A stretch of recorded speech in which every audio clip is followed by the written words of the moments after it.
medyo mahaba yung kwento na yun eh. We need a sit down. We need a sit down for the reasons. Pero gist, ma'am. Ano siya eh, merong personal sa aming dalawa ni President Marcos which stems from yung napag-usapan namin bago ako pumayag na tumakbong Vice President. Meron siyang sa trabaho at meron siya sa bayan. Sorry, sa bayan. Ba si First Lady sa pag-resign nito? Mahaba siya na kwento and we will need a sit down para sa mga rason. Yun nga, sabi ko, ano siya, personal, trabaho, oo. Pero ma'am, may kinalaman po si First Lady dito? No. Kasi wala naman din kinalaman si First Lady sa trabaho namin ni Pangulong Marcos. So, sabi ko nga, ano siya, kailangan niya ng sit down dahil hindi siya isang rason lang. Nagkabuhol-buhol na siya na madaming rason.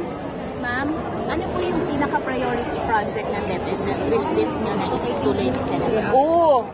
Sa akin would be yung review at pag-implement ng bagong senior, pwede tatlo? Dalawa.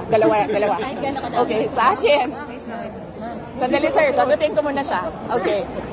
Sa akin, yung priority ko na sana ay itutuloy, and I'm sure itutuloy ni Secretary Sani Angara dahil alam ko na iintindihan niya ang importansya nito, yung pag-review ng senior high school curriculum, yung grades 11 and 12 at pag-implement ng bagong curriculum to make sure na pag-graduate ng mga bata sa grade 12 ay pwede na silang dumiretso sa trabaho.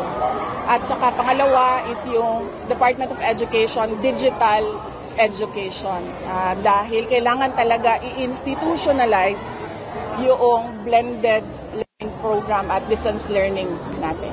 So yun yung dalawa. Any comment? Will you be open po to serve for another cabinet post? Hindi na po. Bibigyan na po ng Pangulo, ma'am. Mag-serve na po ba for other cabinet post? Hindi na po. Hindi na ako mag-serve in another cabinet post sa Marcos administration.